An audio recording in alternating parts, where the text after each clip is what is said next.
Okay, in this video we're going to be looking at the aim of aggregate supply side policies. So you need to be able to analyse what are some of the key aims of aggregate supply side policies in the economy.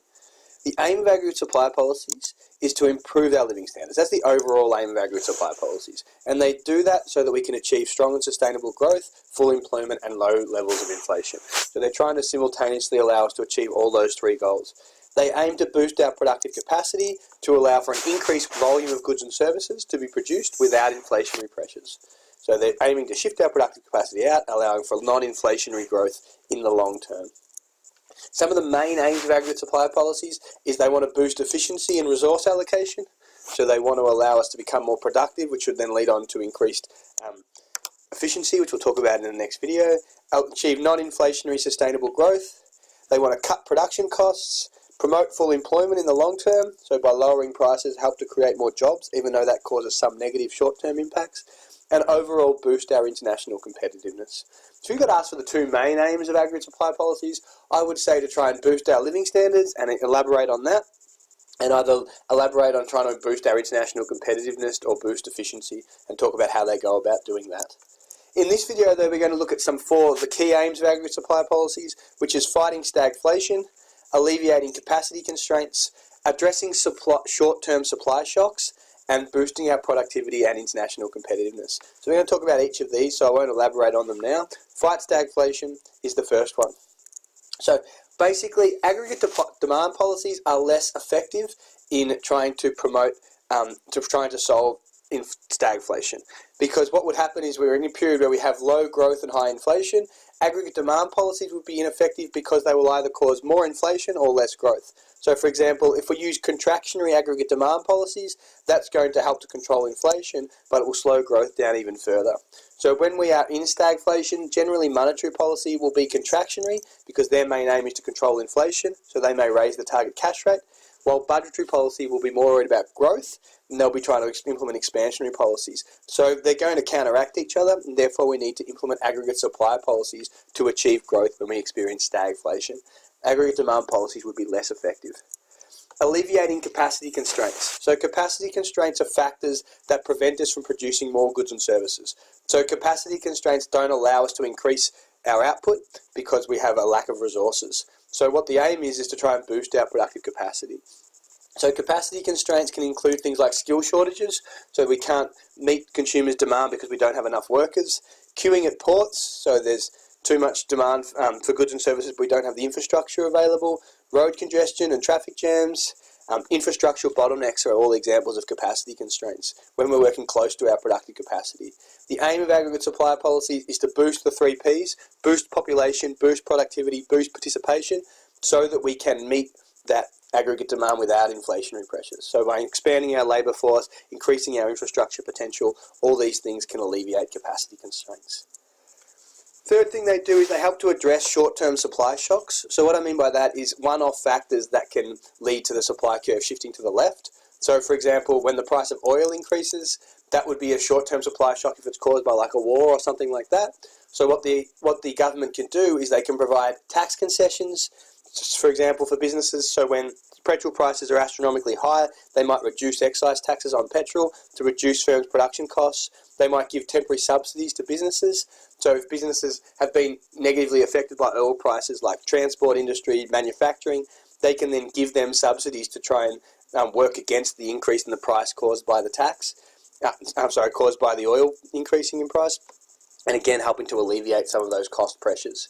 Probably the easiest way that I would refer to short-term supply side shocks when talking about aggregate supply is looking at things like droughts, cyclones and floods. So these are things that cause short-term negative impacts on our natural resources in particular. So for example, Cyclone Yasi hurt the banana growers. So what the government can do is they can provide grants and subsidies and financial assistance to try and reduce firms' costs of production, to try and bring the supply curve roughly back to where it was. So it would have shifted in a long way to the left. What they can do is provide financial assistance to reduce their costs of production and shift the supply curve back a little bit towards the right. So that can ensure that the farmers remain viable, decrease their costs of production and encourage firms' increased investment. So addressing supply side shocks can include subsidies, grants, concessions for businesses to try and help them out of some of these issues. The other last thing that they do is they try and boost our international competitiveness. And before we talk about international competitiveness, there's a couple of key definitions you need to be aware of. First things first, when you're referring to the difference between competition and competitiveness, so competition refers to the number of sellers in a market. That's what competition means. How much competition is there? How many sellers are there trying to sell a similar product? That will determine the level of competition. Competitiveness is about the degree of competition between those individual producers. So how able are firms, or how good are firms at competing in terms of their price and the quality of their products. So when you're defining the difference, you need to be able to articulate the key difference. Competition is the number of sellers in a market. Competitiveness refers to the ability, so it's a relative term comparing different firms, of one firm in ability to compete based on price and non-price factors, so quality mainly, compared to other firms. I'm going to get you to define this now. Competition, the number of sellers in a market. Competitiveness, the degree of competition between those firms, how well they can compete against each other on price and non-price factors. International competitiveness is about our ability to compete with other countries in terms of our price and non-price factors. Improvements in international competitiveness can come about through lower prices or increased quality. So, boosting productivity and international competitiveness. International competitiveness is about improving the degree of competition that exists amongst different countries. Firms can compete on the price or quality. The more competition there in the market, the more likely firms are to pass on lower prices from increased productivity. International competitiveness refers to the degree to which Australian businesses are able to compete against other businesses on a global market. Are we competitive in terms of our price and quality? Improvements in our international competitiveness will come about when we either lower our prices or boost our productivity. So generally, supply-side policies allow us to increase productivity, which should allow us to reduce our cost of production per unit, which then allows firms to increase their profit margins, and it makes us more internationally competitive because we have either lower prices or we could invest those increased profits into improving our quality, which will again both allow us to attract a higher percentage of the global market share.